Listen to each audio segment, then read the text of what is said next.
اهلا بيكم في فيديو جديد في قناتي سيسترز تايم. النهارده هيبقى فلوج اسبوع من حياتي الدراسيه، وهعمل لكم جوله في حقيبه المدرسه واللانش بوكس وفعاليات كتير.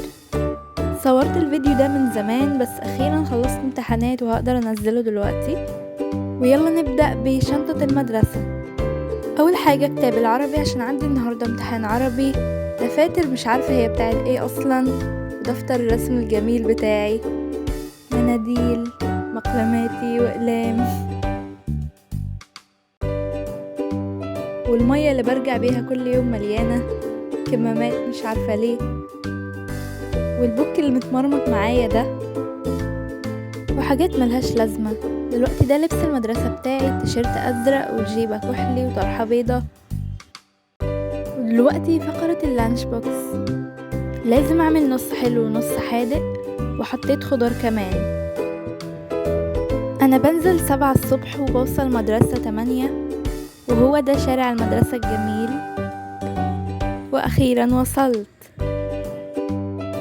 فقرة الأكل اللي خلصت بسرعة جدا، ولقينا الامتحان بدأ، والشبابيك والأشجار اللي بعشقهم في المدرسة، وهنا لازم البنات يطلعوا إبداعاتهم.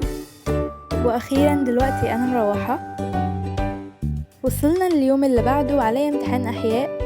المتابعين القديمين هيفتكروا الشنطة دي من ابتدائي، وكتب ما بيتذاكرش فيهم. وده لانش بوكس اليوم التاني. ودلوقتي إلى المدرسة. ده شباكي المفضل ومشروبي المفضل وصديقتي المفضلة، العودة. هبدأ بقوة عشان المادة الجاية رياضيات، وربنا يعيني. ده كان أحلى لانش بوكس طول الأسبوع. هيوحشني طريق المدرسة الجميل ده. وهنا صاحبتي عرفت انه مشروبي المفضل وجابت لي. خدنا اجازة اليوم اللي بعده عشان توقعات انه هيحصل عاصفة. وهنا بدأت فعاليات عشان عندي 3 ايام اجازة. العودة الى المدرسة يوم الحد. ودي رسالة وداع من صاحبتي. تخيلوا كانت اخر امتحانات شهر في حياتي، وذكريات المدرسة بتخلص. حاولنا نعمل فعاليات بس المدرسة هتوحشني بجد. ده اسبوع امتحانات اخر السنة، وخلاص بنودع المدرسة وصحابنا عشان مش هنشوفهم لسنة كاملة.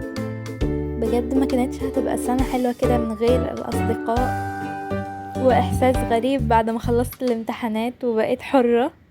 ما تنسوش تحطوا لايك وتشتركوا في القناة.